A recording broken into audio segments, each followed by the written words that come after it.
शहर की ऊंची इमारतें अब सिर्फ मिट्टी और लोहे के ढांचे रह गए थे। सूरज की रोशनी फाजा में मौजूद गर्दो गुबार की वजह से मादम नारंगी रंग की दिखाई देती थी। 2900 का साल इंसानियत के लिए आखिरी साबित हुआ था। युंग और कुदरती आफात ने मिलकर दुनिया का नक्शा बदल दिया था। ज़वियार ने अपनी पुरानी लेदर जैकेट की जंजीर बंद की और अपने बेसमेंट से निकलकर खुले आसमान तले आया। उसके पास सिर्फ 3 दिन का खाना बचा था और एक पुराना रेडियो जो सिर्फ खरखराहट की आवाज देता था। उसने चारों तरफ देखा। हर तरफ सन्नाटा था, ऐसा सन्नाटा जो कानों के पर्दों को चीर देता है। दुनिया को लगता था कि एवेंजर्स सिर्फ तब आते हैं जब आसमान फटता है या कोई महलूक शहर पर हमला करती है। सबको लगता था एवेंजर्स का मतलब है हल्क की तबाकुन कुवत, थोर की गराजती बिजली और कैप्टन अमेरिका की पुरवकार लीडरशिप।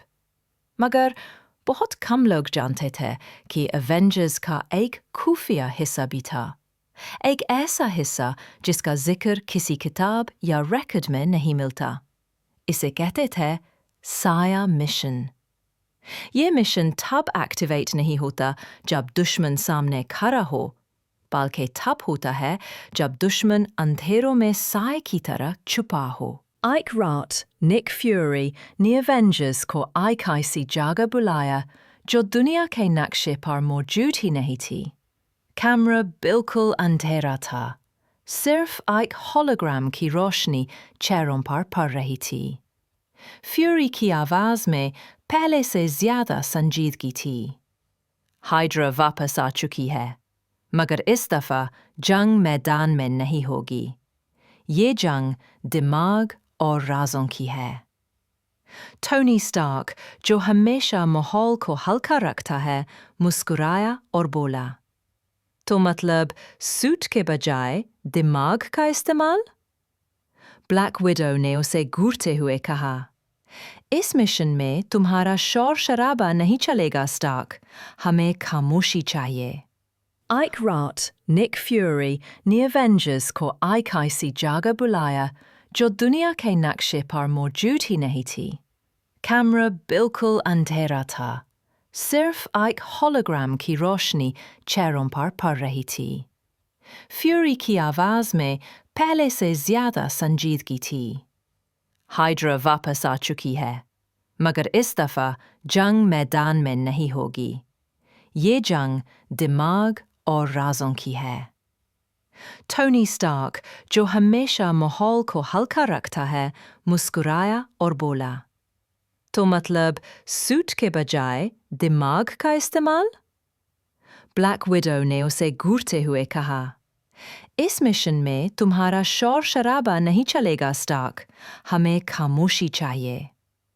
दुश्मन था गोस्ट प्रोटोकॉल, एक खुफिया तंजीम जो दुनिया के इंटेलिजेंस सिस्टम्स को हैक करके पूरी दुनिया पर हुकूमत करना चाहती थी। इनका लीडर था एक नामालूम शख्स, स्पेक्टर। एवेंजर्स ने अपनी पहचान बदल ली। कैप्टन अमेरिका अब नोमैड बन चुका था, एक अंडरग्राउंड एजेंट जो यूरोप के अंधेरे ब्लैक मार्केट्स में घुल मिल गया। ब्लैक विडो अपनी पुरानी दुनिया में वापस थी, जहां हर मुस्कुराहट के पीछे एक झूठ था। हॉकाई छतों पर एक खामोश शिकारी की तरह कायम था।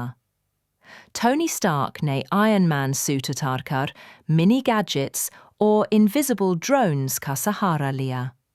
और ब्रूस बैनर? इस दफा उसे हल्क बनने की इजाजत नहीं थी। उसे सिर दिमाग और कोड्स से लड़ना था। बर्लिन, रात का वक्त। एक एलीट डिप्लोमेट की पार्टी में ब्लैक विडो ने दखूल की। उसकी आंखें हर तरफ दुश्मन को तलाश कर रही थीं। वहां उसे एहसास हुआ, स्पेक्टर कोई आम दुश्मन नहीं, वो एवेंजर्स के हर कदम से वाकिफ था। दूसरी तरफ नोमैड कैप्टन अमेरिका ने एक वेयरहाउस में घुसकर खुफिया फाइल्स हासिल कर लीं। मगर जैसे ही वो बाहर निकला,